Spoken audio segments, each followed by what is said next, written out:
Bueno, como nadie quiere prender el micrófono, quiero acordarme de que ustedes en teoría ya vieron lo que es la conversión de unidades, la notación científica y el sistema internacional de medidas.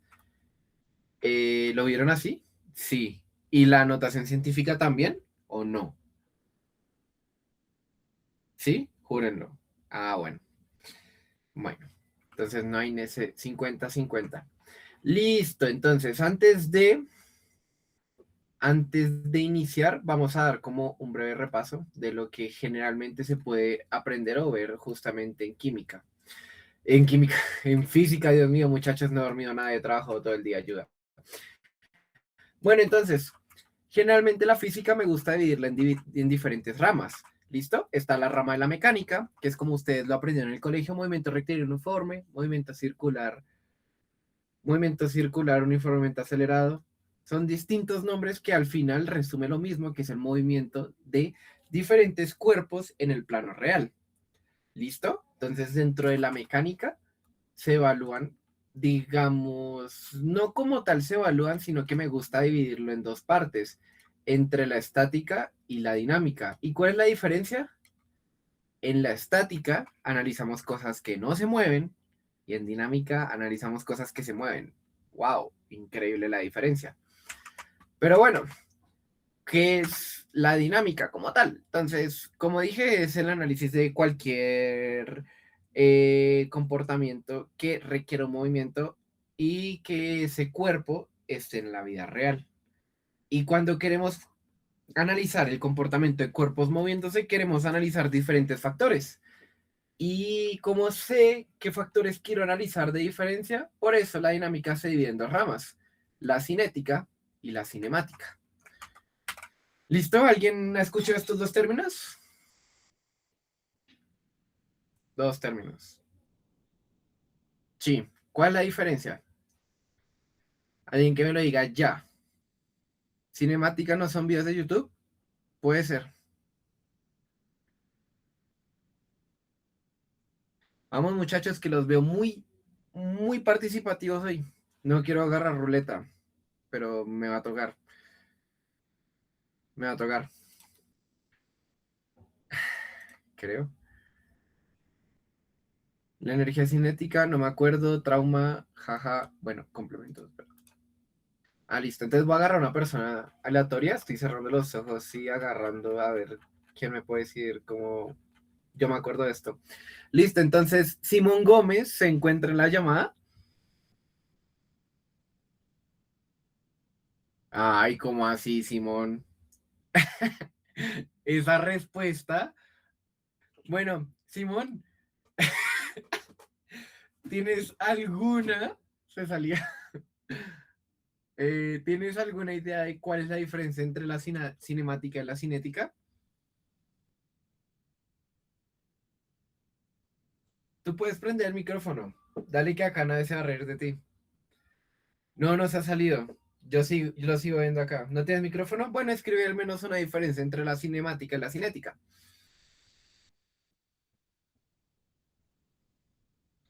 Estamos todos expectantes. Ay, bueno, ni modos. Pobrecito Simón.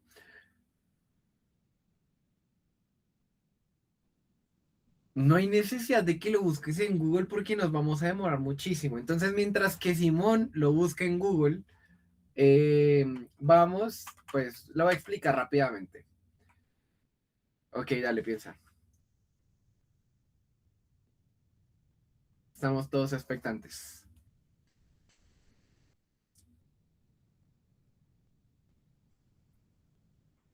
Ok, cinética, la has escuchado.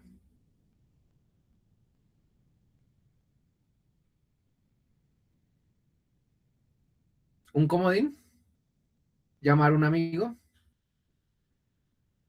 La verdad, sí, yo rápido sí. ¿Llamar a un conocido? ¿Preguntar al público? Bueno, nada, hagamos esto rapidito. Listo, entonces, rápidamente, la diferencia entre la cinética y la cinemática es que en la cinética queremos analizar tanto tiempo, distancia, velocidad, aceleración, incluyendo dos factores extras que son la masa y la fuerza. En la cinemática solo queremos analizar tiempo, distancia, velocidad y aceleración. Cuando les preguntan un ejercicio en el cual un carro va a X cantidad de velocidad en sentido norte-sur y otro carro va con esta velocidad en sentido sur-norte y te preguntan, wow, cuánto tiempo se demoran en encontrarse los dos carros si se encuentran a una distancia X? Eso lo que estás analizando es la cinemática. ¿Por qué? Porque no consideras factores ni que son ni la masa ni la fuerza. Nunca te están diciendo que el carro pesa tal o que el carro hace una fuerza tal. No. Simplemente te está diciendo que va con una velocidad y tiene una distancia y se van a encontrar en algún tiempo. Ahí ya están los factores que quiero analizar en lo que es la cinemática. Pero la cinética, pues ya vieron que además de analizar tiempos, distancias, velocidades, aceleraciones, también analizamos masas y fuerzas. ¿Con qué? Pues me imagino que ustedes en algún momento de sus vidas en bachillerato vieron, eso Simón, yo sabía que ibas a decir eso. En algún momento de sus vidas en bachillerato vieron el típico ejemplo de eh,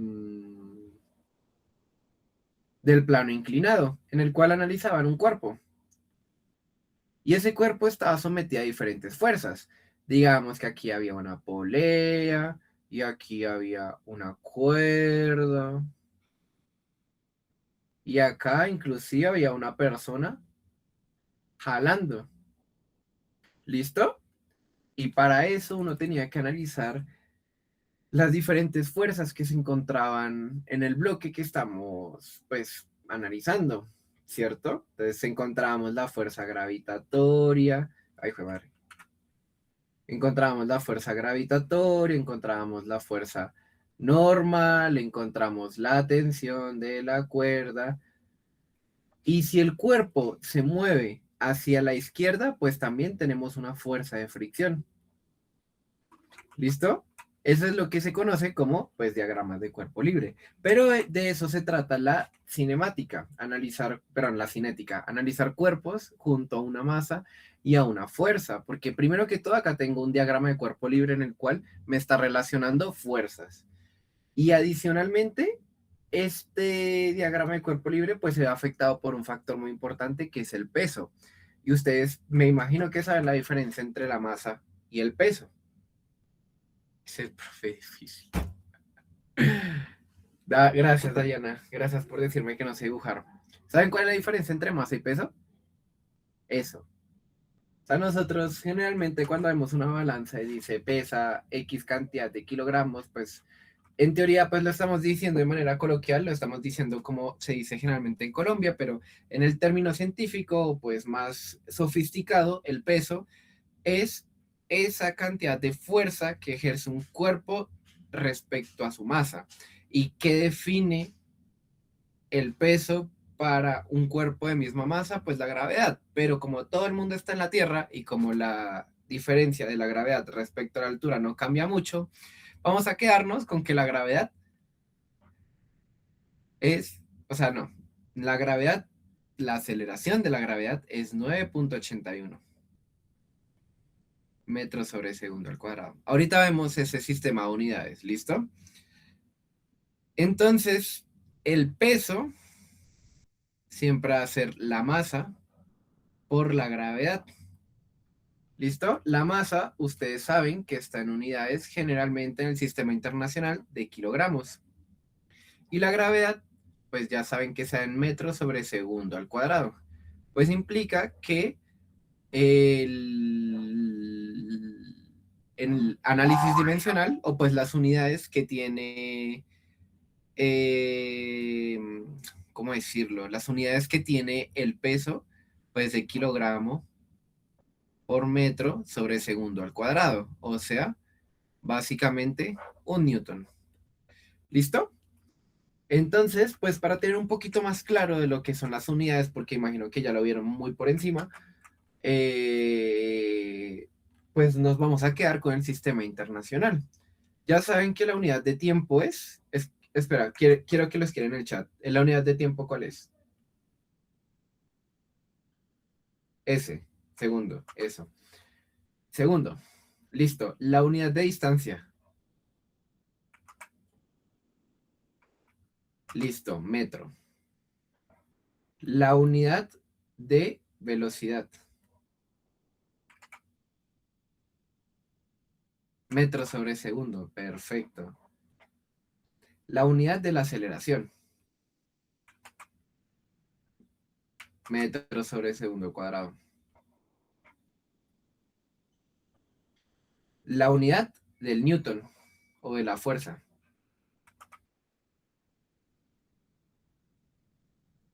Unidad. Eso es un joule. Sara. Bueno, voy a escribir más bien. Lo acabo de escribir, muchachos. ¿Cómo puede ser posible? Fuerza, y eso está en newton, que eso está en... Chilenx, te falta un tris, un poquito más. Eso. Michael Alarcón le pegó.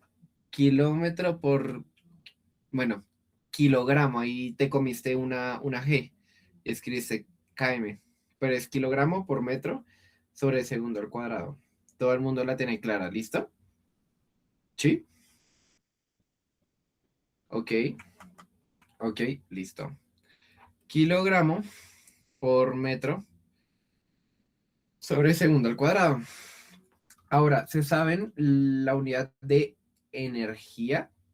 Que, pues, como lo escribió alguien por ahí, su unidad son joules y los joules son...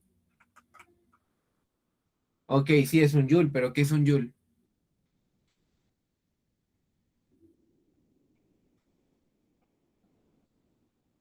Bueno, para hacerlo más ágil, una medida, la de Einstein. Sí, puede ser, puede ser, puede ser.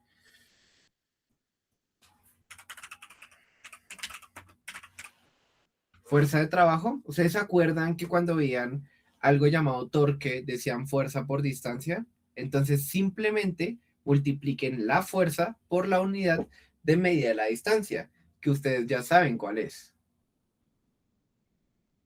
¿No? Bueno, vamos a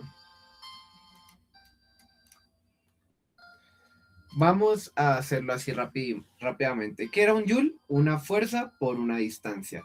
Y eso implica que su unidad de medida pues sea la misma que la de la fuerza, pero como le estoy multiplicando una distancia, vamos a multiplicarle otro metro. Entonces sería kilogramo por metro sobre segundo al cuadrado, kilogramo por metro al cuadrado sobre segundo al cuadrado. ¿Están todos de acuerdo? Sí, Sara. Hay que poner música de fondo.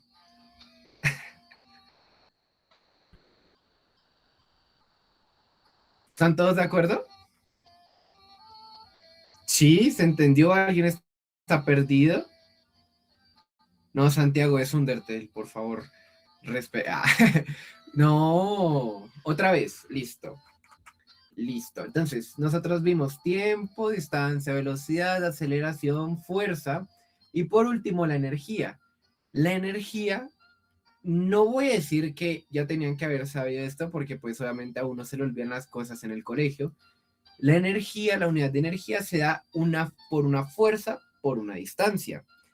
¿Qué es lo que está pasando? Y es que la unidad de fuerza, que es Newton, se está multiplicando por una unidad de distancia, que es el metro.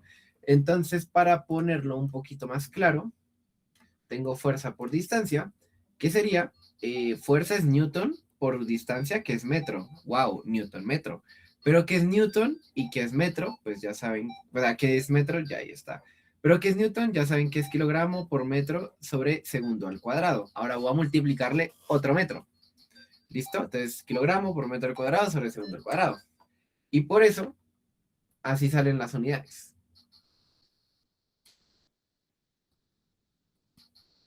Ay, ¿cómo así?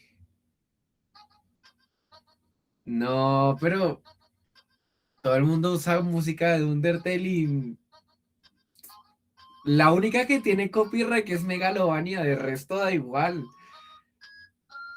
Y eso está en lo último de la playlist, así que no hay problema. ¿Están todos de acuerdo con que el joule es kilogramo por metro cuadrado sobre segundo cuadrado? ¿Sí? Están de acuerdo. Listo. Y ahora por último me falta una unidad que es la potencia. La potencia, su unidad es el watt. ¿Y qué es un watt? Un joule por segundo. Y entonces, ¿qué es un joule por segundo? Pues fuerza por distancia sobre segundo. ¿Y qué es la fuerza por distancia sobre segundo? Pues es newton por metro sobre segundo. ¿Y qué es newton por metro sobre segundo? Música de backroom. No es de Undertale, Dios mío, de internet. Es kilogramo por metro. En este caso, pues sigue siendo metro cuadrado sobre segundo. Ahora estamos multiplicando otro segundo en el denominador a la unidad de fuerza. O sea, sería segundo al cubo. ¿Listo? Sí, Sara, tienes razón. ¿Listo? Esa es generalmente la unidad de la potencia. Ustedes han visto que cuando compran algún aparato, no, mejor dicho, en sus cargadores, muchachos, en sus cargadores. Ahí dice que, por ejemplo, este cargador solo produce 10 watts.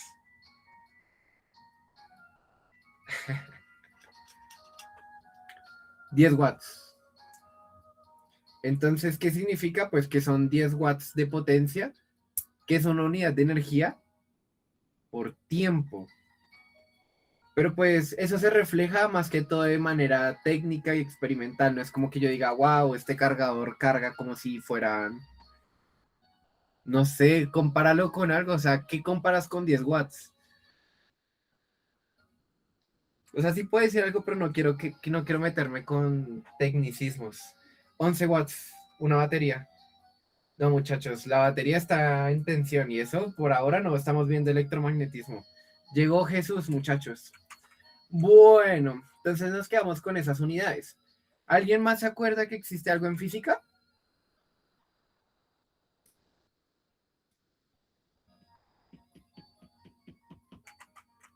No. Bueno, quedémonos por ahora por estas unidades, con estas unidades. ¿Listo? Antes de iniciar directamente a lo que sería en materia el análisis de la mecánica, pues es complementar un poco de lo que vieron en la anterior clase. Y es que ustedes la anterior clase vieron. ¿Por qué es a la 3? Listo, Paula. La unidad de potencia está en watts. ¿Qué es un watt? Un joule por segundo. Ahora miremos qué es exactamente un joule. Un joule es un kilogramo por metro cuadrado sobre segundo al cuadrado. ¿Qué está pasando acá? Que lo estás dividiendo otra vez por segundo. Entonces, cuando tienes esto de acá, que esto es básica... Ay, Dios mío. Cuando tienes esto de acá, que es básicamente un joule, y lo multiplicas por un segundo, digo 1 sobre segundo, lo que estás haciendo es multiplicar al denominador otro segundo más. O sea, pues segundo al cuadrado por segundo sería segundo al cubo. Y por eso es segundo al cubo. No, no metro al cubo, segundo al cubo. ¿Listo? Paula, dale, dale. Todo bien. Listo. Entonces, como decía, antes de ingresar directamente con la cinemática, quiero que se queden con una herramienta matemática muy útil en la física que se llaman los vectores, en los cuales nos ayudan a entender tanto dirección, sentido y... y magnitud de alguna unidad física. ¿Listo? Entonces ustedes ya conocen el típico plano cartesiano,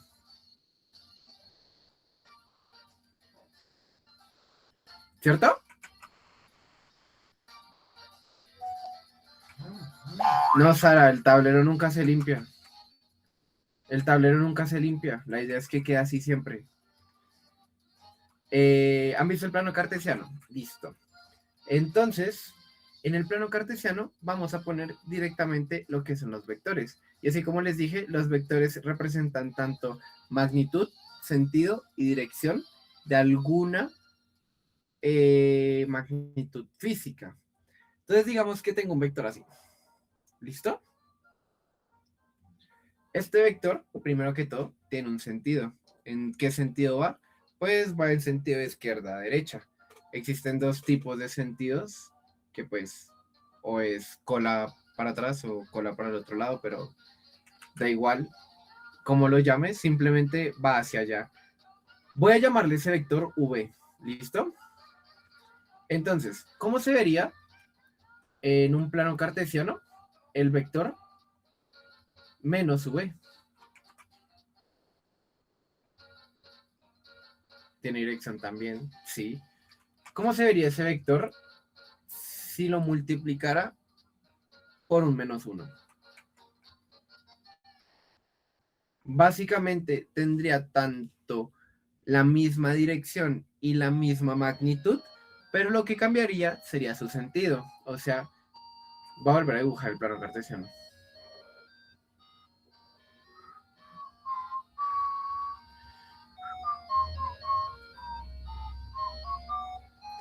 ¿Listo? Entonces ahora lo que pasa es que cambió su sentido, pero miren que conserva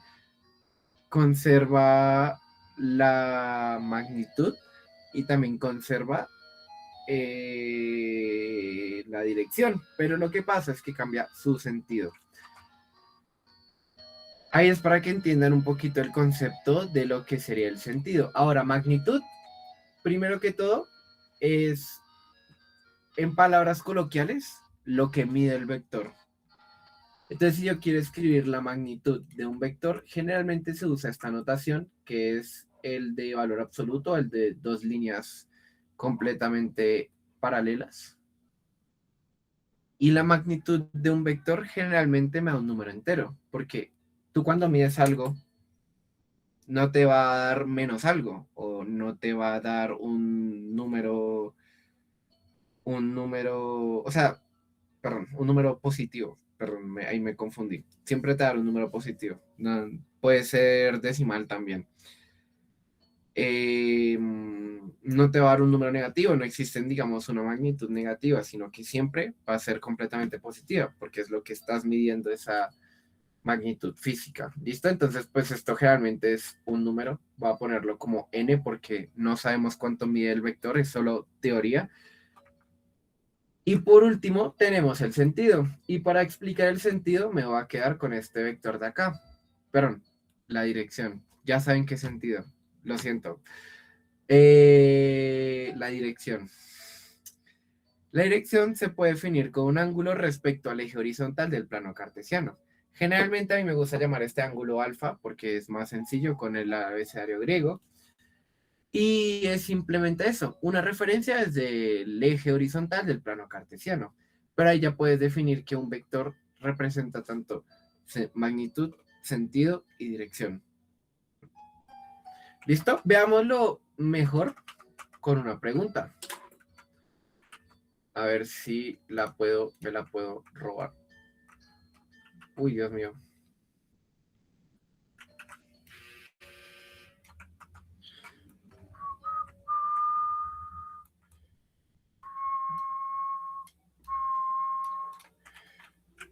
Listo, veámoslo rápidamente con una pregunta. Listo. Bueno, con varias preguntas. Es que esta pregunta tiene 10. ¿Alguien ha visto esta pregunta?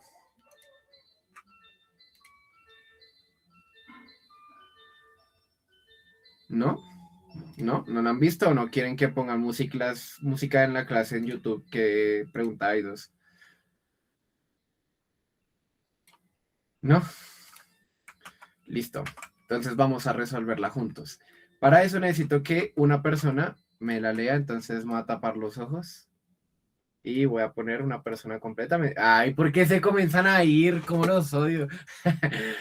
Ok, voy a taparme los ojos y una persona que salga ahí lateralmente. Bueno, Santiago, pero el que tiene la foto de perfil de un Pokémon, ¿puedes leer la pregunta o no tienes micrófono?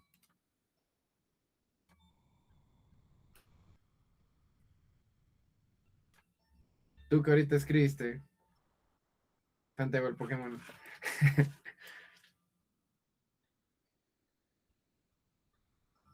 Tú, tú, Santiago, tú.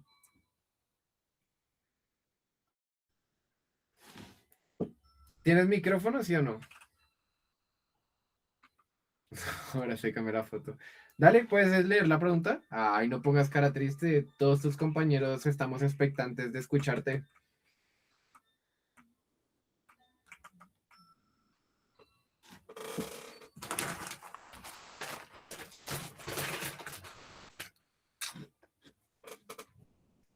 Dale, Santiago.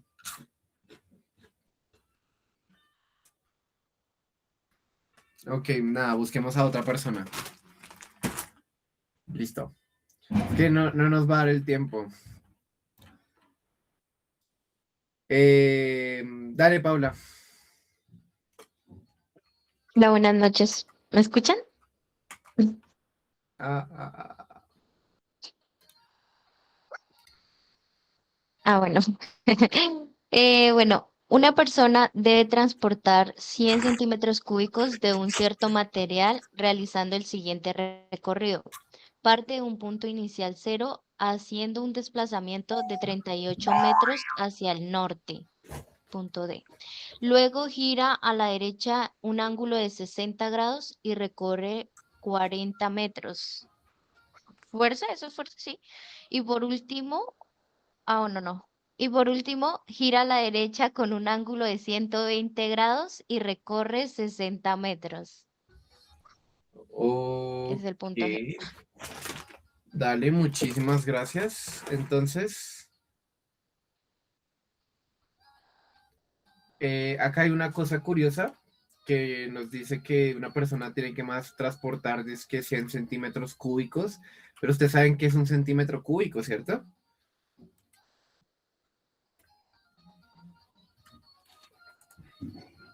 Unidad de área, volumen o perímetro. Volumen, eso, volumen. Listo. De un material realizando un recorrido, pues ahí menciona parte desde cero. Entonces yo creo que son medidas más que todo de distracción porque, wow, 100 qué, 100 algo. Eh, Va a 38 metros hacia el norte. Entonces miremos cuál de las opciones de respuesta que puede como mostrar el recorrido puede ser, y por ahora todas estarían correctas porque todas van una magnitud hacia el norte. Luego dice que gira a la derecha con un ángulo de 60 grados. Listo. Entonces, ángulo de 60, ángulo de 60. De hecho, todas están bastante acertadas con el ángulo de 60. Dice que recorre 40 metros. Y por último, gira a la derecha con un ángulo de 120 grados y recorre 60 metros. ¿Listo? Entonces vamos a intentar analizar la situación. Primero, avanza una cantidad vertical, o sea, al norte. Luego avanza otra cantidad eh,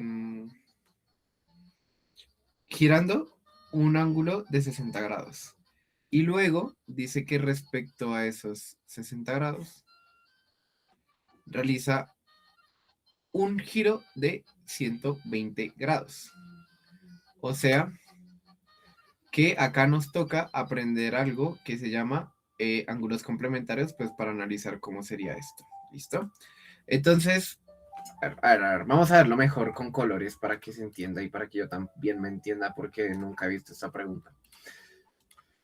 Miren que si pongo, y es una buena estrategia, que si pongo unas líneas tanto horizontal y vertical, nos damos cuenta que estos son 30 grados, ¿listo? Y acá se me forma un ángulo de 90 grados. Por eso puedo asumir que son 30 grados, porque tengo un triángulo rectángulo y pues la suma de sus ángulos internos ya saben que es directamente 180. Entonces, ¿qué pasa? Por reflexión, o sea, si se dan cuenta, cuando una línea pasa por una línea horizontal, este ángulo y este ángulo son iguales. Este lo va a llamar alfa, este lo va a llamar alfa. Y este ángulo y este ángulo que lo voy a llamar beta y beta, pues son iguales. Pasa lo mismo acá. Si se dan cuenta, pues hay un ángulo de 30 grados acá, que lo intuí que tiene 30 grados por el hecho de que me forma un triángulo rectángulo. Entonces son 30 grados acá. Y si se dan cuenta, acá tengo 30 grados también. Y dice que giro 120 grados. Entonces, ¿cuánto me falta para girar si ya giré 30 grados? Si son 120 y ya giré 30, ¿cuántos me faltan? 90. ¿Listo? Entonces, como ustedes la tienen bien clara, voy a medir 90 grados desde esta línea, porque digamos, me giré y ahora me va a girar 120. Entonces, desde acá ya tengo 30, entonces desde esta línea horizontal voy a medir 90 y pues lo voy a escribir con una notación típica que es un cuadradito. Y baja. Entonces, ya con esto puedo descartar tanto la D como la C. Me queda la B y la A. Y si se dan cuenta, la diferencia es de magnitud. Volvamos a leer el enunciado para ver. Dice que, en teoría, esta medida, que es de, ¿cuánto es? Dice que es 38 metros. Wow. Y dice también que estos son ¿cuánto? 40 metros. ¿Listo? Porque acá menciona que son 40 metros. Y entonces, ¿cuánto va a bajar? 60. Lo que tengo que saber es que esta distancia de 38 más esta distancia acá sea más o menos que 60 para darme cuenta si es la A o la B. ¿Y eso con qué lo hacemos? Bueno, por desgracia, no hemos visto ese tema que se llama trigonometría, seno, coseno, tangente, pero pues lo vamos a utilizar para responder la pregunta y para no dejarlos con las ganas de responder esta pregunta, ¿listo? Pero por ahora, ¿están de acuerdo con el procedimiento realizado? Sí, no, no, sí. Simón está de acuerdo, Dayana está de acuerdo. Sara con la foto de perfil de Miku está de acuerdo. Sí, ok, eso. Santiago Huertas no está completamente de acuerdo. Dayana no está de acuerdo. Ok, sí está de acuerdo. Listo. Entonces vamos a volver a iniciar. Voy a dejar esta como pequeña explicación acá. Y vamos a volver a hacer el dibujito. ¿Listo? Entonces, pero lo voy a volver a dibujar con las magnitudes que ya habíamos escrito. Esto es 38 metros y esto es 40. ¿Listo? Este mide 38, este mide 40. Ahora, ya dijimos que este tiene un ángulo de 60 grados. Ay, no, madre. 60 grados. Ay, Dios mío, tengo que hacer los dibujos más grandes. Voy a hacerlo con otro color.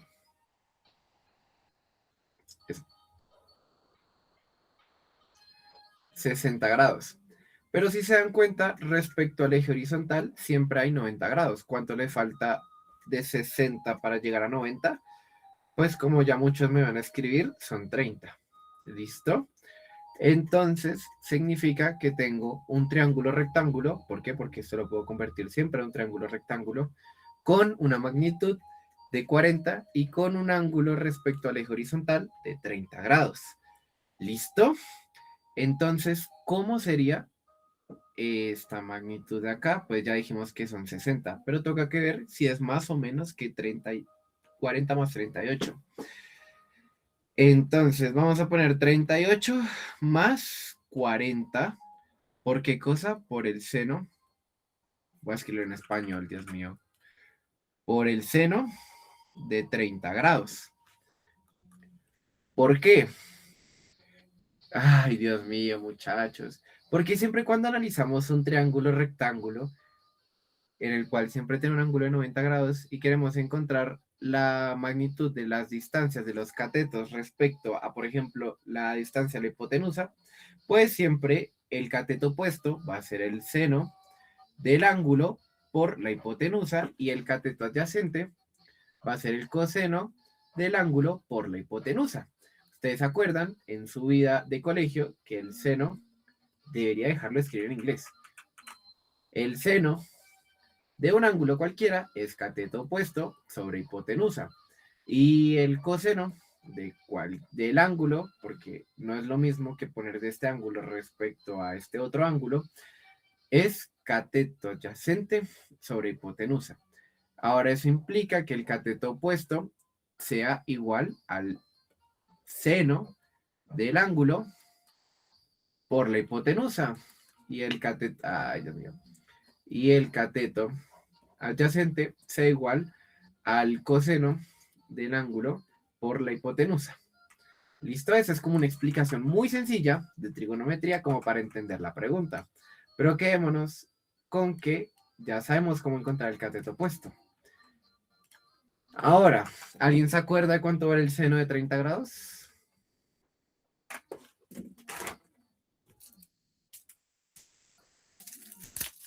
Sí, no, no, sí. Muchachos, los veo muy callados. ¿Un medio? ¿Alguien más está de acuerdo de que es un medio?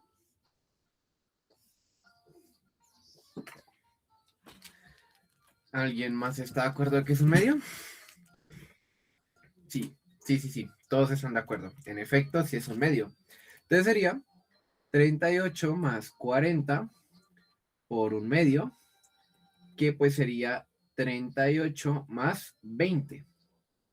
Y o vaya, es 58.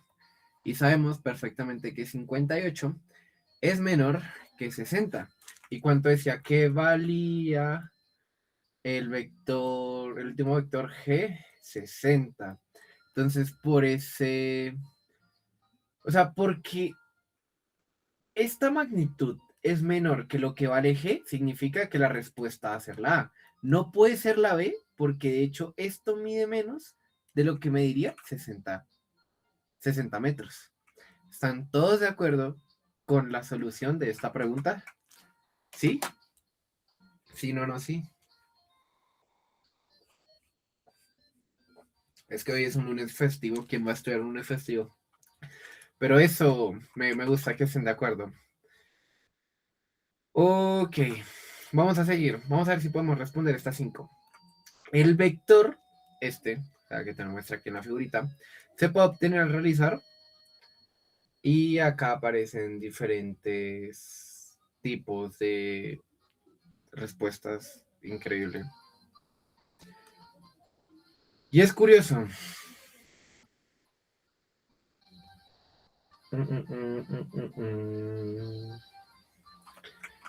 Es curioso. Y es que acá tenemos que aprender cómo se suman o se restan los vectores. ¿Listo? Entonces, vamos a dejar un lado las preguntas. Ay, Dios mío. Me agarro el principio de la transmisibilidad.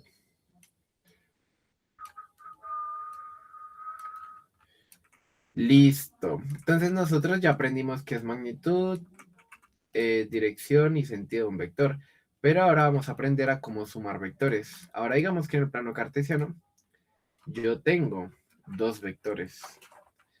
Dos vectores. Y es SB y este vector N. ¿Listo? Entonces, ¿cómo se vería el vector B más N?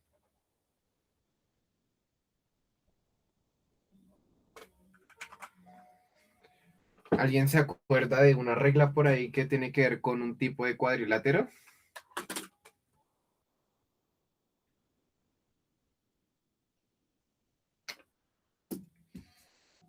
Muchachos.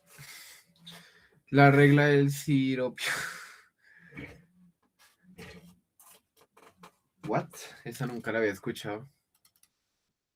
Pero no.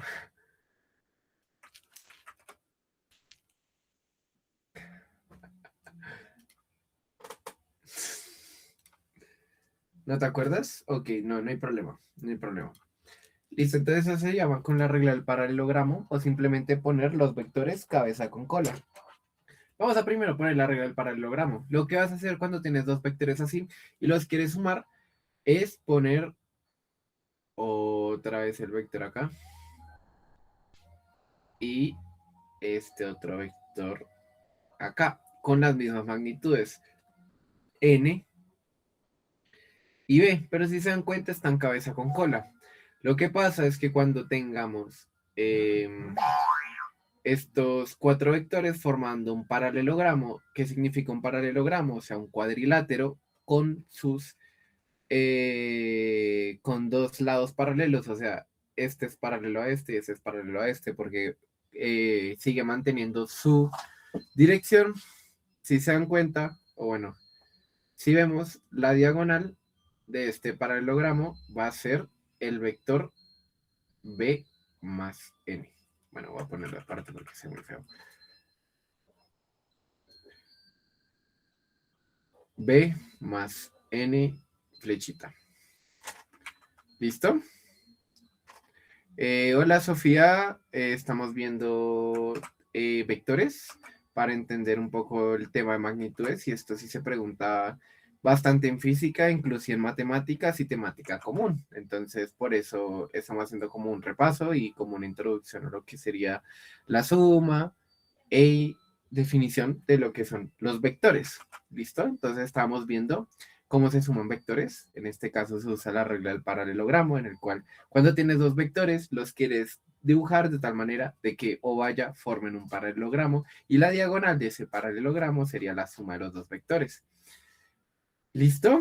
Ahora, ¿cuál es otra manera más sencilla de poder dibujar la suma entre dos vectores? Es que, como les dije, es poner los vectores cabeza con cola. O sea, aquí está el vector B y aquí está el vector N. Y entonces siempre esta medida acá pues va a ser B más N. Y no importa el orden en que lo hagan, porque si lo hacen otra vez, N y B. Uy, no me quedó muy largo. O sea, no tiene que ser 100% exacto. ¿Listo? B más N. Y si se dan cuenta, es lo mismo que la regla del paralelogramo, pero más simplificada. Y es que uno no tiene que hacer tanta vuelta para hacer la suma de vectores. ¿Listo?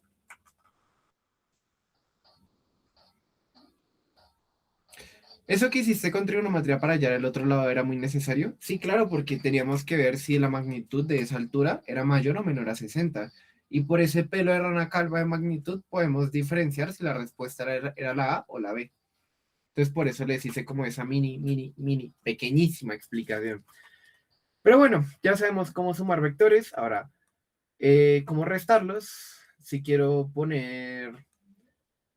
escribir b menos n, ¿qué podemos hacer? Podemos volver a dibujar el plano cartesiano y dibujar el vector b.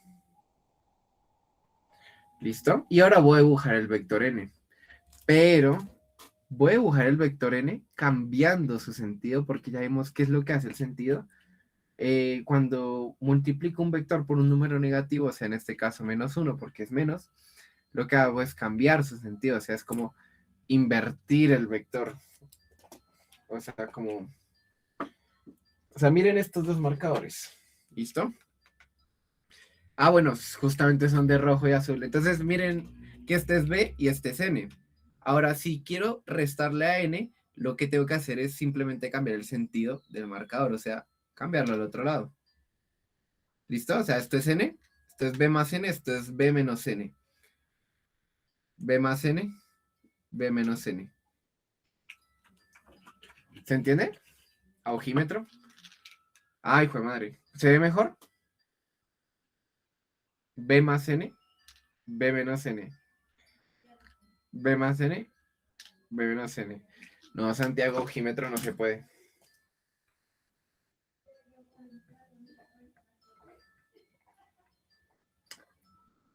Ese es el problema, Sara, porque es que uno dice, ay, algo no puede ser tan corto, pero es que es como jugar con los pequeños detalles. O sea, uno puede decir, claro, a ese ángulo no puede ser más largo que 60.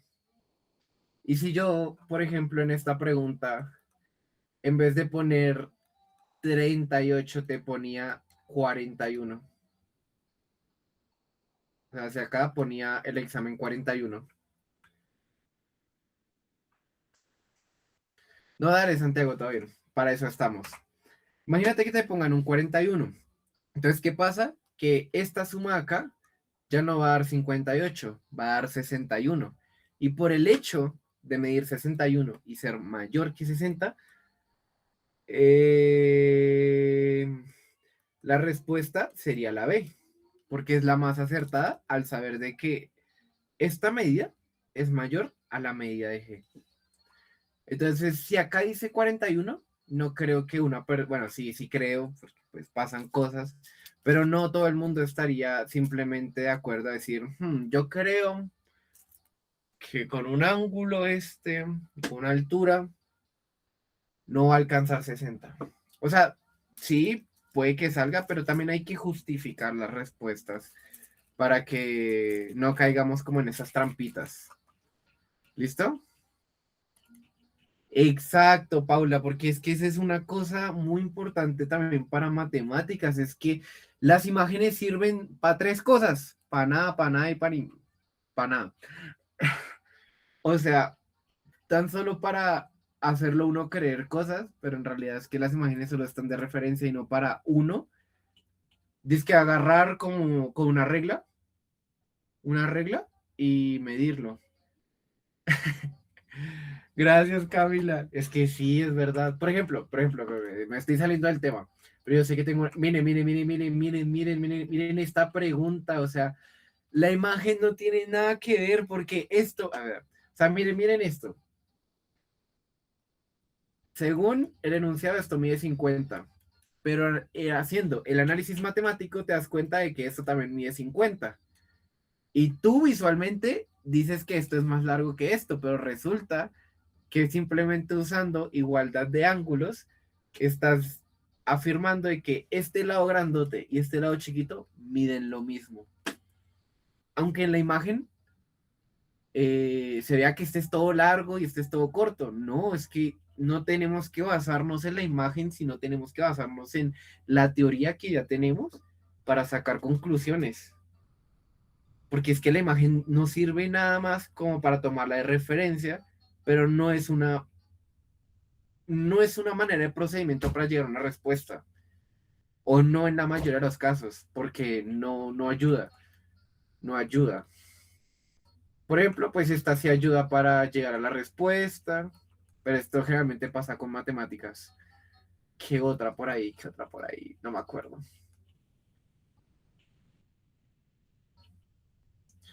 ¿Qué otra por ahí? Esta también. Esta también es más de lo mismo. Uno piensa que uno midiendo cositas no va a llegar a nada, pero no, sí, cualquier cosita es completamente útil. Y otras preguntas por ahí. Acá está la misma pregunta de antes. Bueno, pero esos son temas para matemáticas. No, Santiago, esto lo he hecho en 3 semestres que llevo dictando clases. Todo bien. ¿Ustedes pueden ver ese tablero? Sí, dale, no hay problema. Hay dos, tiene el link por ahí, igual yo lo voy a pasar. Entonces, Santiago, la metáfora es no confíen en los dibujos son del diablo, dibujo significa hola demonio, pero no hay que confiarse. Bueno, ahora sí, resta de vectores. Ya les dije que lo que cambia es el sentido. O sea, ahora el vector n va a ir hacia el otro lado. Entonces, ahora este vector sote va a ser b menos n. Ahora, ¿cómo sería n menos b? Vamos a ver. Tenemos el plano cartesiano. Y como n está positivo, lo voy a dibujar primero. ¿Listo? Y ahora voy a dibujarle menos b. Pero es que b, o sea, acuérdense que b iba así, ¿cierto? Pero ahora voy a dibujar sentido contrario. Cabeza con cola en sentido contrario, o sea, así. Entonces, ahora el vector n menos b sería este de acá. N menos b. ¿Listo? ¿Están de acuerdo? ¡Ay, Sara!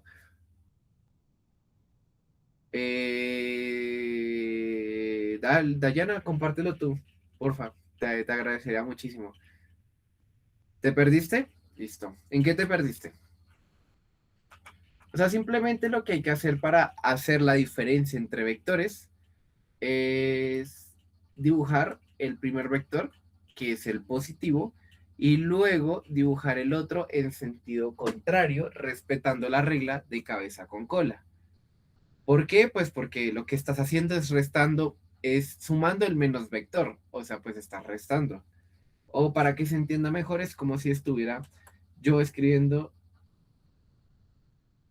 b más menos n. O sea, esto es lo mismo. Y entonces, para que se entienda mejor, hola Sara, para que se entienda mejor, simplemente piensa de que estás sumando el vector al revés. Y así es como, digamos, uno entiende la diferencia entre vectores. Y te das cuenta que acá estás poniendo el vector b normal y lo que haces es poner el vector n al revés. O sea, así, menos n. Es que obviamente el dibujo no es exacto, no tengo un pulso perfecto, pero la idea se entiende.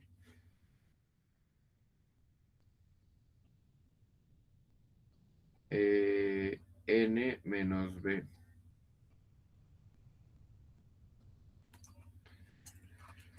¿Listo? Ah, listo. Perfecto. Todo el mundo está de acuerdo con la diferencia de vectores.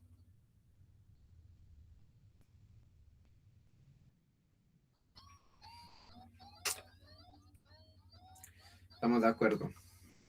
Ella jura. Listo. Ahora vamos a intentar responder la pregunta. El vector que va para allá se puede obtener al realizar. Ok. Listo. Voy a volver a dibujar los vectores así.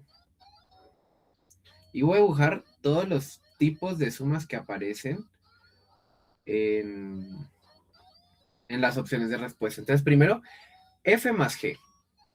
F más g, ¿cómo sería? Sería así. O sea, ¿se entiende por qué? Tan linda. ¿Entienden por qué va en ese sentido? Voy a dibujar los...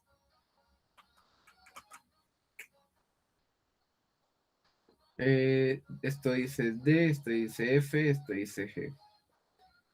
Y este vector naranja es F más G. ¿Están de acuerdo de que ese vector naranja es F más G? ¿Sí o no? Calle ahora o lee para siempre. ¿Qué? ¿Cómo decía el dicho? Lo siento, tengo un sueño. Sí, perfecto, perfecto. Entonces, ¿cómo sería menos F más G?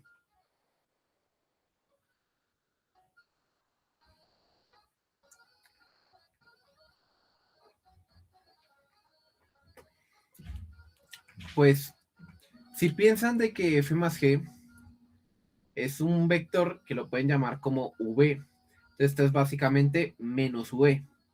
O sea, sería este mismo vector, pero al lado contrario. O vaya, se ve así. ¿Están de acuerdo? Sí, no, no, sí. ¿Tienen sueño? Sí, sí. Porque piensen que la suma de vectores se puede resumir como un solo vector. Y si tengo menos entre paréntesis esa suma, pues tengo ese mismo vector, pero al revés, en sentido contrario. Entonces, sí, sí, sí, puede ser esa la opción de respuesta.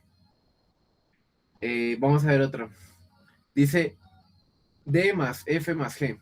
¿Cómo se dibujaría D más F más G? Pues, si ustedes me creen, se dibuja así.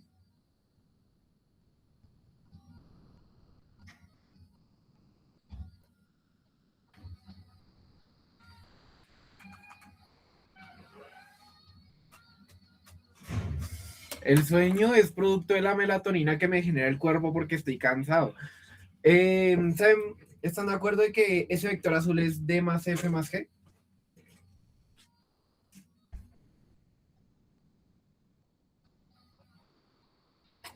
Sí, ¿cierto? Porque estamos respetando la regla de cabeza con cola, cabeza con cola, cabeza con cola. Entonces, vaya, esa no será la respuesta. Y menos 3D sería así. Este vector, además de al revés, 3 veces su magnitud.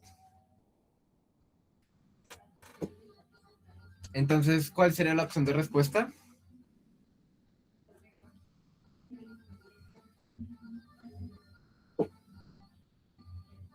Vamos, muchachos. La B, perfecto. Paula, levantaste la mano. Profe, es que tenía una duda. Es que estás diciendo lo del tema de cabeza con cola, ¿sí? Y entonces en la B tú haces la unión al sentido contrario. Ahí no aplica eso entonces, porque sería de G a F. O ahí solo por el menos ya cambiamos el sentido y ya. Sí, porque de hecho no hay un orden. O sea, es más fácil nosotros que ya tenemos el vector f más g cambiar el sentido que cambiar el sentido al vector f y cambiar el sentido al vector g y después sumarlos. Si lo hacemos, vamos a hacerlo más bien. Vamos a hacerlo. Entonces, para que me creas. Entonces, acá tengo el vector f, este será menos f, ¿cierto? Este sería menos g y o vaya, los voy a sumar. Bueno, voy a ponerlo así. ¿Sí? Entonces sería, esto es menos g menos f, que pues es igual a menos f más g. ¿Listo? Entonces por los dos lados estarías completamente en lo cierto, pero si te soy sincero, si ya tienes f más g, ¿para qué vas a volver a hacerlo si simplemente tienes que cambiarlo de sentido? ¿Listo? Sí, sí, te entendí. Es que también había pensado en eso, pero entonces si fuera este la respuesta, el de azul también aplicaría, ¿no?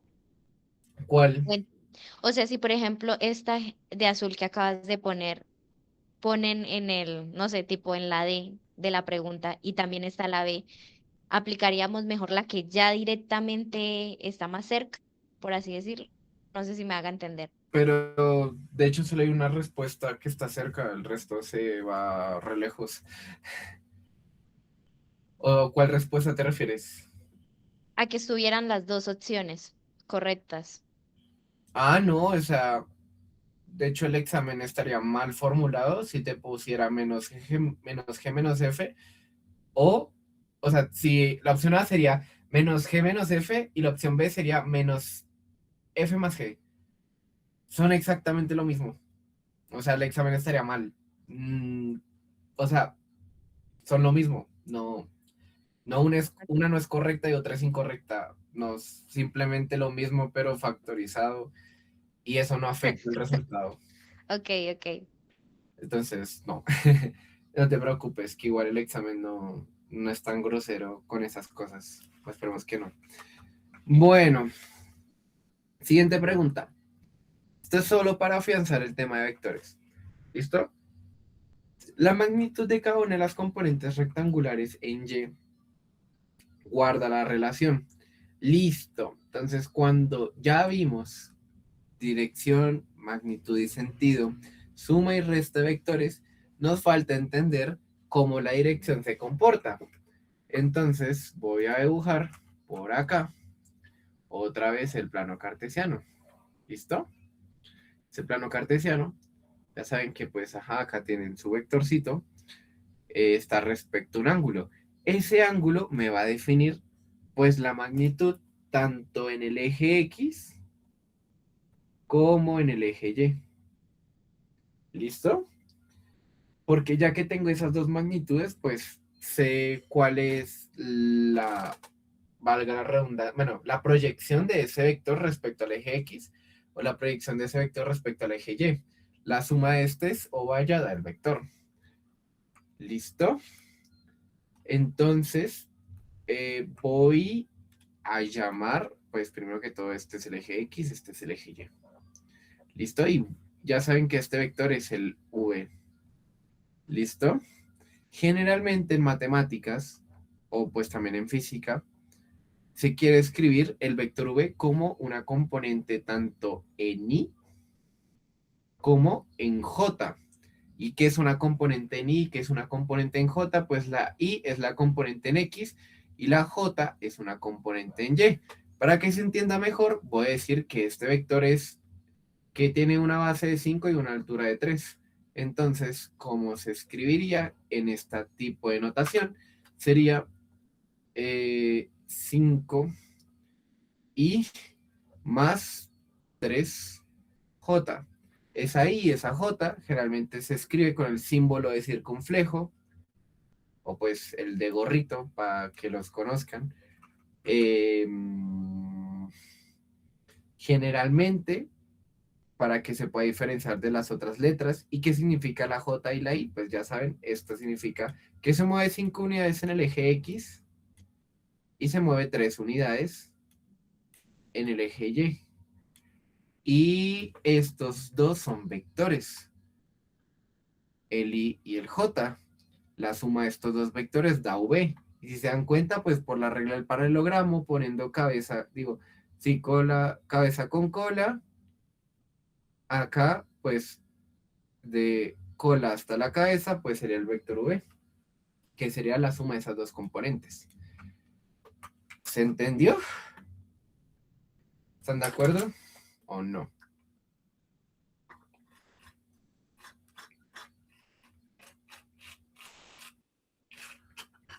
¿Listo?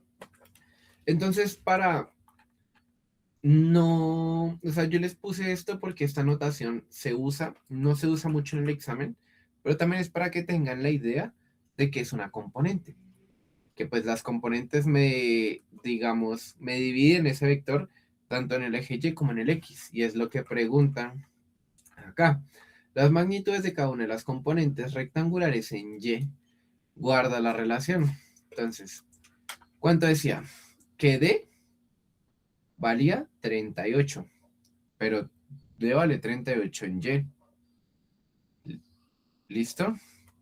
Ahora tenemos 40. Este, este medía 40, ¿cierto? El F. Pero ustedes se acuerdan cuánto dijimos que valía la componente rectangular en Y. ¿Se acuerdan? ¿Se acuerdan? ¿Se acuerdan?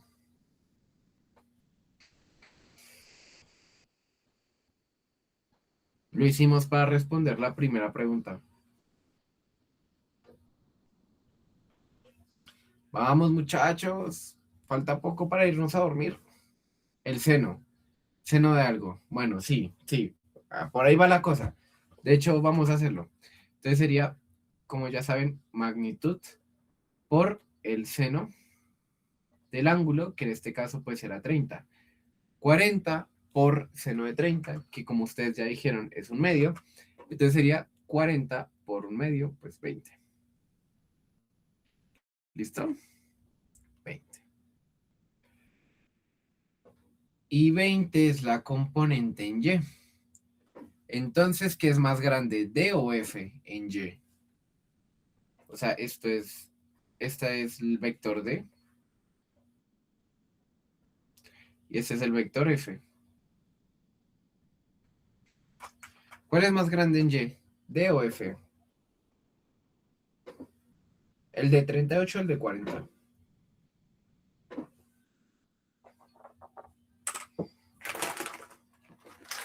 ¿Segura, Karen? Eso. Es el vector. ¿Segura? El vector más grande, en efecto, es el vector D que dice Karen, pues porque aunque diga 38, en Y, o sea, a mí lo que me interesa es la componente en Y. Entonces en Y es mucho mayor que en F. O sea, en Y es mucho mayor la componente en D que en F, perdónenme. ¿Por qué? Dayana pregunta ¿por qué? Hay dos, ¿puedes explicarle? Hay dos se nos fue. No, muchachos. Muy mal. Nuestro administrador, así son.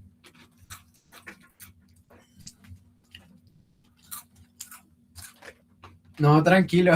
Pobrecito. Qué pena. Era para ver si le podías explicar a Dayana por qué el vector D es más pequeño en magnitud vertical que el vector D. O sea, el vector F es más pequeño en magnitud vertical que el vector F, que el vector D.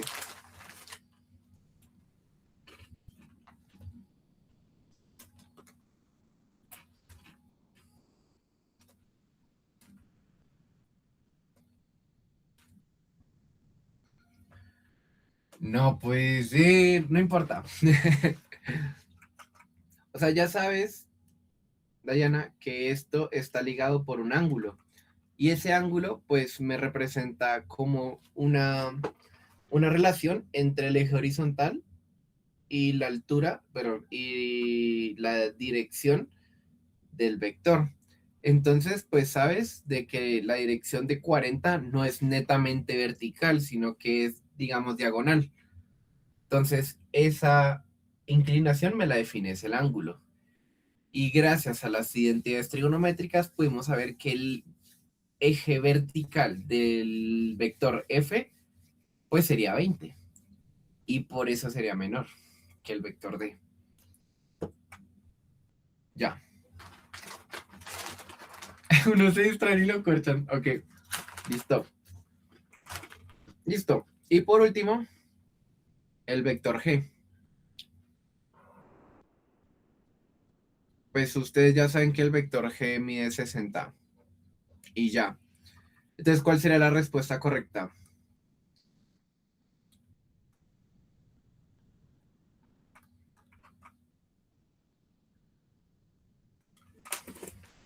Tranquila, piensa que,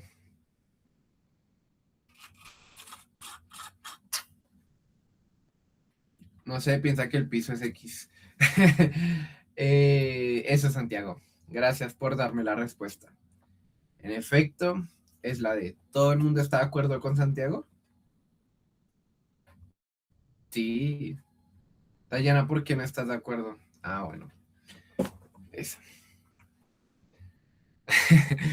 No, Santiago, así son.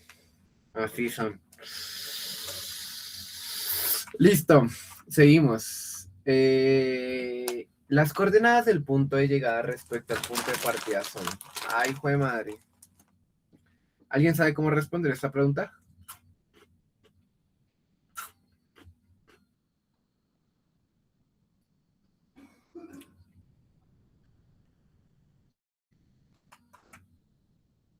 García sabe. Bueno, además de García.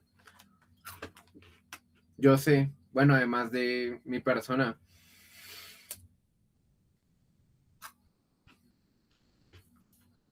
Miércoles. Bueno, entonces vamos a responder esto rapidito. Listo. Entonces, ¿qué es lo que nos dice esta pregunta? Y es que nos dice, respecto al punto de partida, ay Dios mío, qué cosa tan fea. No estoy en ingeniería mecánica, muchachos. Van a perder la capacidad de dibujar. Bueno, entonces voy a volver a dibujar la trayectoria de toda la vida, que nos andaban preguntando de ella todas las benditas preguntas.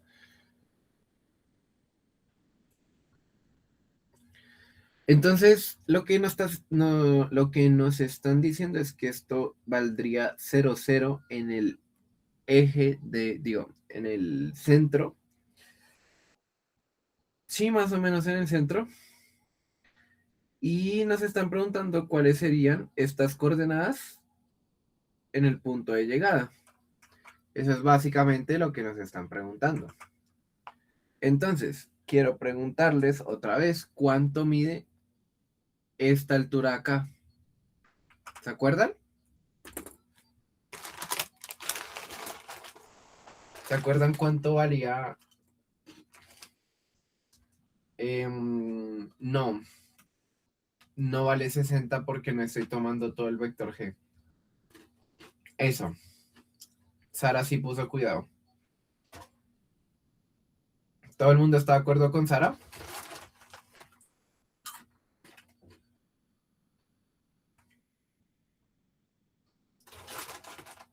Sí, no, no, sí. Eso. ¿Por qué no 60? Eso. Solo falta una persona que pregunte para que hagamos la explicación. Listo. Entonces, su merced se acuerda que esta altura sería de 38. ¿Listo? Y es la magnitud de este vector, ya sabemos que es 40. La magnitud, o pues la componente en el eje Y, sería ahora, como ya lo vimos, 20. Entonces, 38 más 20, ya sabemos que es 58 en la mayoría de casos. ¿Y cuánto mide este vector sote? Este vector de acá mide 60. O sea, todo este vector que lo llamamos, ¿cómo lo llamábamos? Lo llamábamos G, mide 60. Entonces, ¿en qué coordenada va a estar el eje Y?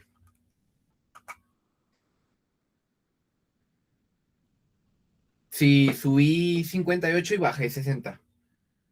Ok, Santiago va por, va por ser un ganador. ¿Alguien más quiere opinar? Eso. Van dos que van por ser ganadores. ¿Alguien más?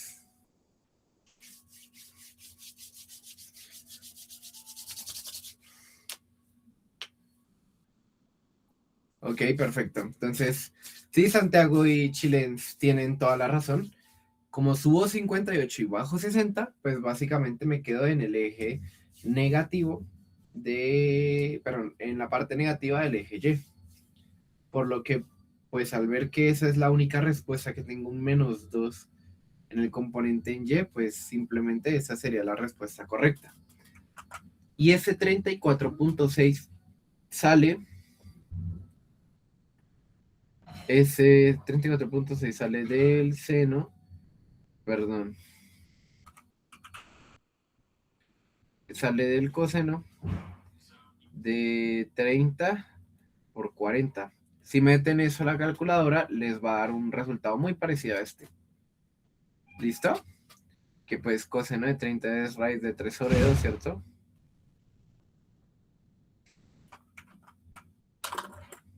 ¿Listo? Entonces, ¿están todos de acuerdo con que esa sea la respuesta? Eso. Eso. Y por último,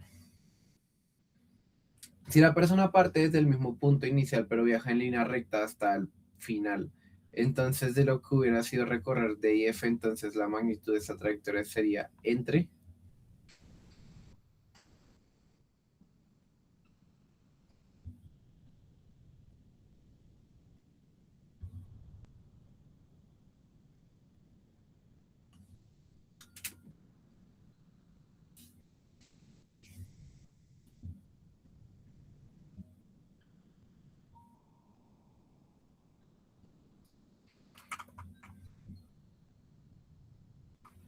¿Quieres que te comparte? Ah, no, no puedo. Toma, toma. ¿Alguien tiene alguna idea de cómo poder responder esa pregunta?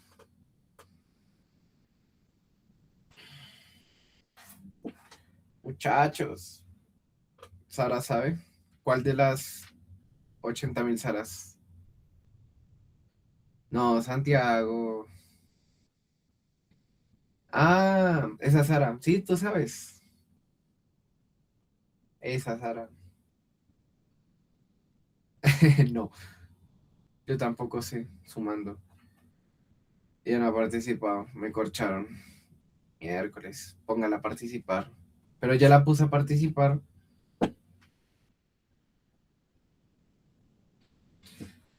Bueno, ay Dios mío, ¿por qué tengo tanto sueño? Ayuda.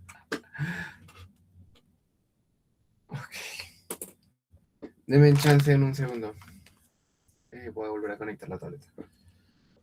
Listo. Entonces, dice que parte desde el mismo punto inicial, pero viaja en línea recta hasta recorrer el final de lo que hubiera sido recorrer D y F. O sea, ¿ustedes se acuerdan de que uno subía 38 y avanzaba por acá? ¿Cuánto? Avanzaba 1,40.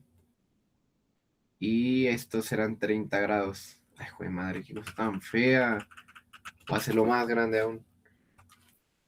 Ahora sí, uno subía 30, ¿listo? Y uno avanzaba por acá una cantidad de 40. Perdón, esto era 38. ¿Listo? Estos eran 60 grados. Por ende, ya vimos, Dios mío, voy a hacer otro color. Por ende, estos son 30 grados. Y estos que son 90, pues ya sabemos que 30 más 90 pues son 120 grados. Entonces voy a borrar todo esto que me quedó súper feo. Y simplemente voy a poner que acá son 120 grados. ¿Listo? Y lo que me están preguntando es esta magnitud que le hubiera tomado a la persona ir en línea recta. ¿Listo? Entonces, ¿cuánto vale esa magnitud? ¿Cuánto vale? ¿Hay alguna idea?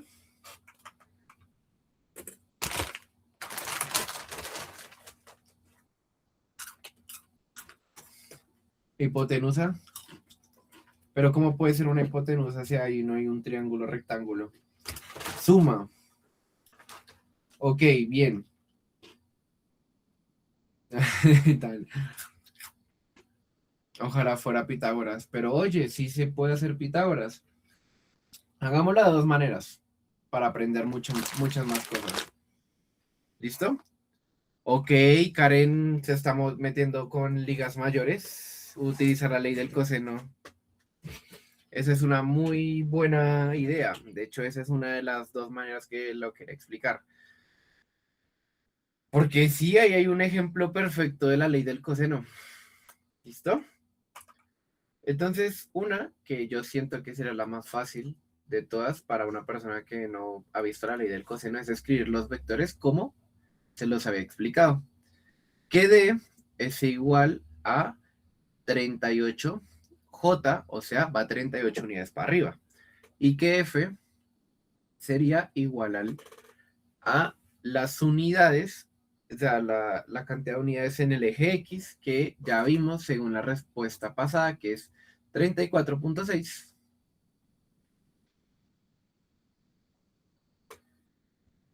Y más lo que sube en J, que ustedes ya vieron que es 20.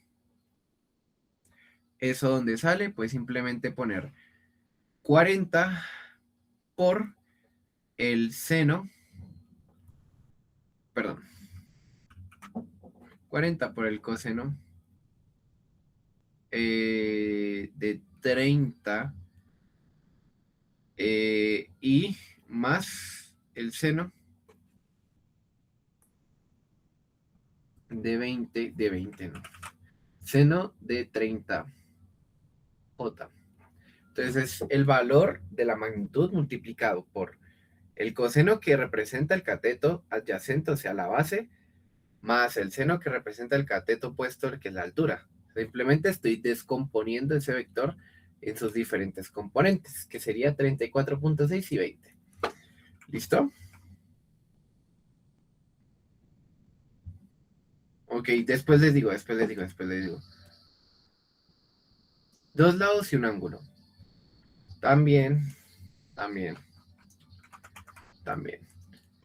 Entonces, D más F sería igual a sumar componente por componente. Nosotros no vamos a sumar I con J o J con I. Simplemente vamos a sumar las I's con las I's, las J's con las J's. Entonces, 34,6 I más 38 más 20, casi siempre es 58J. Y la magnitud de lo que sería este vector sería D más F, así en valor absoluto, y simplemente es lo que ya dijo un compañero, que es Pitágoras. Básicamente 34.6 al cuadrado más 58 al cuadrado. Y oh vaya, lo lamento muchachos, pero acá ya toca el ojímetro. O sea, pensar en qué va a dar este valor porque nosotros no tenemos calculadora. Igualmente, la respuesta me la dan en rangos. Entonces, vamos a pensar en rangos. Primero que todo, el 58 es el número más grande de los catetos. Pero ustedes saben que un cateto, la hipotenusa siempre es más grande. La hipotenusa siempre es más grande que los catetos. Entonces, puedo descartar dos opciones. Puedo descartar esta y esta, porque yo lo que quiero es la hipotenusa, no los catetos. Listo. Y por último me queda estas dos. Y si les soy sincero, yo no me encamino por esta, porque no me da un resultado muy pequeño. No, estoy pensando en un mejor argumento. Hmm. Hmm. Estoy pensando en un mejor argumento que ese. No sabe, no responde, no. No, no, no. Acá se dan las cosas argumentadas. Eh,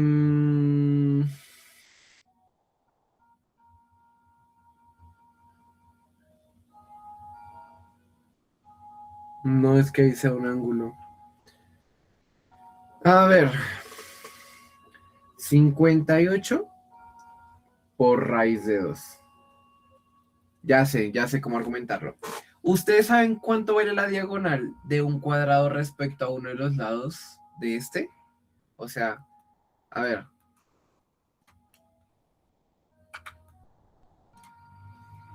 ustedes tienen un cuadrado, ¿listo?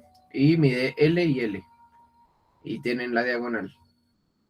La diagonal generalmente es L por raíz de 2. ¿Por qué? Porque aplicando teorema de Pitágoras, pues tengo L cuadrado por L cuadrado. Digo, más L cuadrado. Pues eso sería 2L cuadrado. O sea, si repartimos la raíz tanto para el 2 como para el L cuadrado, pues se van a dar cuenta que tengo L por raíz de 2. ¿Listo? Entonces, primero hay que tener en cuenta que un lado por raíz de 2 es siempre la diagonal de un cuadrado. ¿Listo? Pero acá no tengo un cuadrado. Acá lo que tengo es un rectángulo. Entonces, para verificar que en efecto no va a superar como mucho más de 58, vamos a multiplicar 58 por raíz de 2,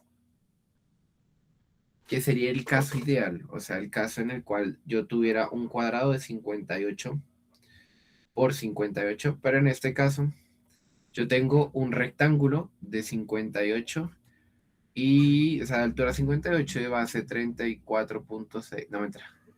Sí, de altura 58 de base 34.6. Entonces, ¿cómo sería multiplicar 58 por raíz de 2? Es lo mismo que multiplicar no, no es lo mismo, sino es aproximado, porque yo no sé multiplicar raíces de memoria. 58 por 1.4. ¿Listo? ¿Y eso cuánto sería? 58 más un poquito menos de la mitad.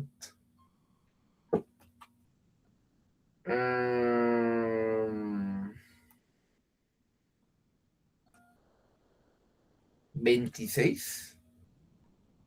81.2. ¿Qué? ¿Qué? ¿Qué? ¿Qué? No, ¿cómo puede ser? Ah, mentira. Sí, sí.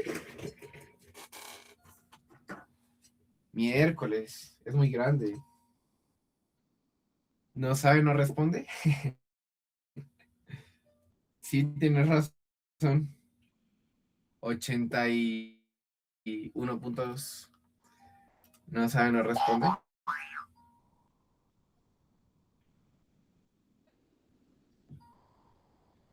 Es que no sé, muchachos, las raíces son...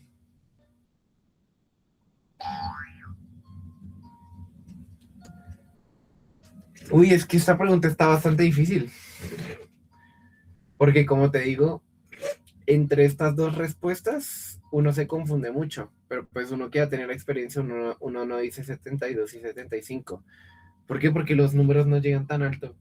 Pero es que, uy, justamente acá me llegó súper alto. Pero era para tomarlo de ejemplo. No, no era para otra cosa. O sea, yo sé que la respuesta es la D,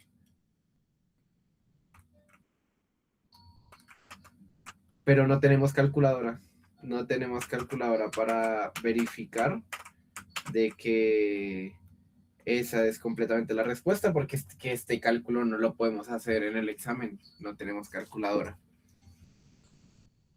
Pero solo quédense que cuando uno hace teorema de Pitágoras, o sea, mejor dicho,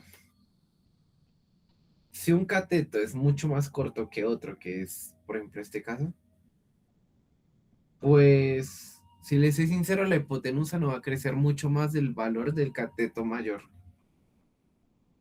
O sea, no, no va a crecer tanto.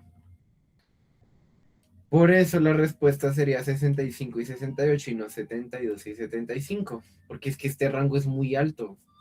Este no tanto.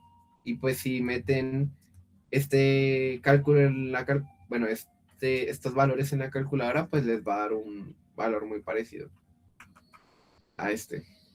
Todo Altimari, no, muchachos, hay que argumentar. Sino que créanme que cuando un cateto es mucho más corto que otro, la hipotenusa no va a crecer mucho. O sea, júrenlo, o sea, júrenlo, júrenlo, júrenlo, júrenlo, júrenlo, júrenlo, júrenlo, muchachos. Sí, básicamente. Bueno, como nos queda poquito tiempo, yo les voy a dejar estas otras 5 preguntas para que las realicen. No sé si les puedan tomar captura, igual acá están, para que las realicen, que tiene que ver con lo mismo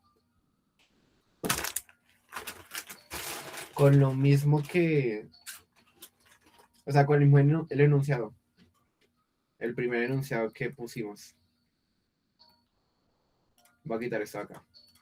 Pero antes de cambiar de tema, quiero responder una de las preguntas, que básicamente es de conversión de unidades, o sea, ustedes ya estarían en la capacidad de responderla. Porque acá al inicio dice, una persona debe transportar 100 centímetros cúbicos. Y acá nos dice, la cantidad de material que debe transportar es igual a...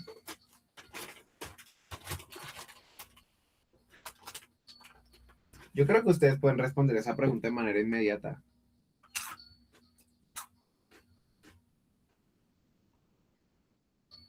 Eh,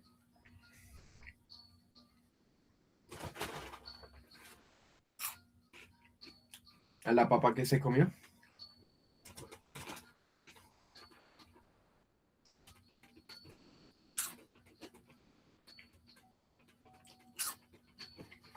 Muchachos.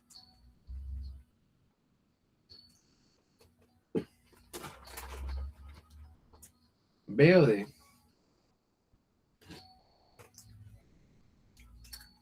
Dayana, estás en una de las dos. Sí, sí, sí, es una de las dos.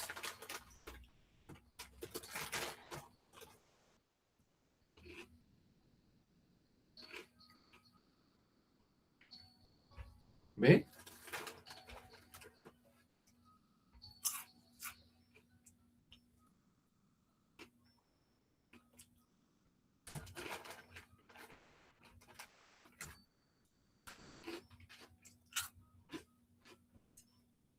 ¿Ve? Bueno, hagamos esta pregunta para terminar porque yo creo que ya todo el mundo está cansadísimo. ¿Ve? Vamos a ver. Vamos a ver quién tiene la razón. Ustedes van a recordar que pues estamos hablando de unidades de volumen, ¿no? Entonces voy a tomar de referencia el metro cúbico. Pero ¿saben qué voy a tomar otra cosa de referencia? El litro. Un litro. ¿Saben cuántos litros hay en un metro cúbico?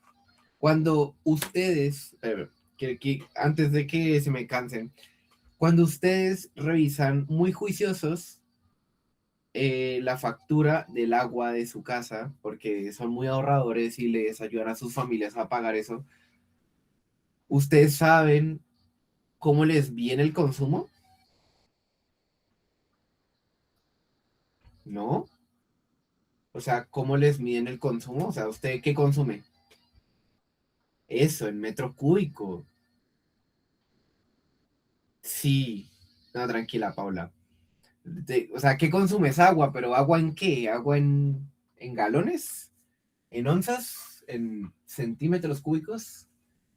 Lo estás tomando o sea, la factura te está midiendo cuántos metros cúbicos de agua estás utilizando. En efecto, como hizo Challenge, no sé cómo se pronuncia, es en metro cúbico. O sea, usted consumió esta cantidad de metros cúbicos. Y para que se den una idea, como lo dijo Aidos, hay 1000 litros en un metro cúbico.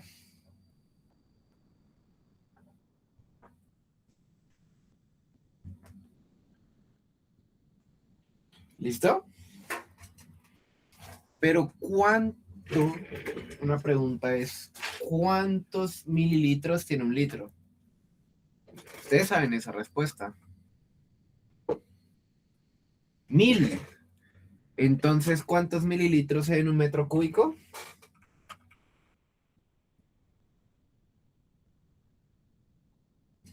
10.000, ¿seguro? 100.000, ¿seguro?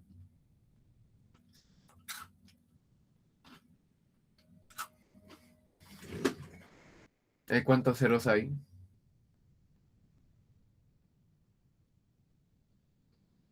Ay, Dios mío. 10.000 millones. Eso fue lo que conté. No, no. Bueno, entonces vamos a ver eso con el tema de conversión de unidades. Así que, simplemente, vamos a hacer algo. Vamos a pasar de centímetros cúbicos a metros cúbicos. ¿Y cómo es? Un centímetro cúbico es igual a miércoles. No, más bien al revés. Un metro cúbico, sabiendo que un metro es igual a 100 centímetros. ¿Listo? Y eso se eleva al cubo. Entonces acá se me cancela metro cúbico con metro cúbico y me queda un 1 por 100 a la 3 centímetros cúbicos. ¿Listo? Y ahí lo que me queda es escribirlo en notación científica para que sea más fácil. 1 por 10 a la 2 a la 6, perdón, a la 3 sería 1 por 10 a la 6. O sea, eso sería 1 y 6 ceros. Pam, pam, pam. Exacto, 1 millón de mililitros. Tú dijiste 10.000 millones. Increíble. 1000 por 1000, ya. 1000 por 1000. Ah, no, no, no por 1000. Ya. Entonces ya sabemos cuántos metros cúbicos hay, perdón, cuántos centímetros cúbicos hay en un metro cúbico. Pero si se dan cuenta, es la misma cantidad de mililitros que hay en un metro cúbico. ¿Eso qué significa?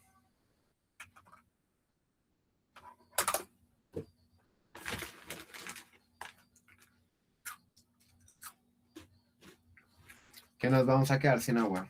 Bueno, además de eso, porque es verdad. Significa que física nos tostó. Yo también tengo sueño. Ayuda, muchachos.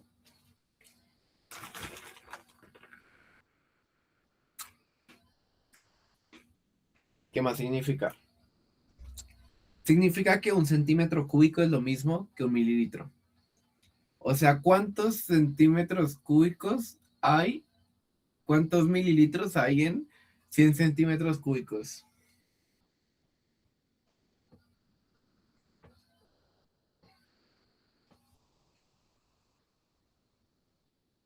Sí, Simón Latino.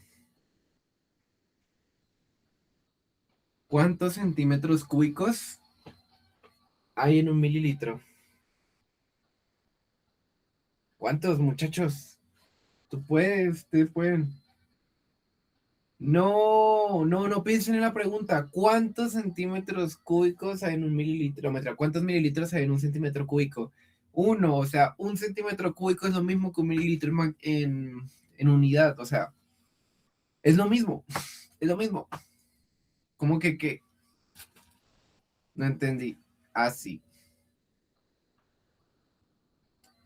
Aquí, mira, Dañana, aquí lo que demostramos es que uno es igual a uno, básicamente. Básicamente. Sí, sí, uno es igual a uno. Eso. O sea, básicamente acá demostramos de que se necesitan. Ay, pobrecita Sara. Entendí mal la pregunta. Bueno, entonces acá la respuesta sería la D. ¿Listo?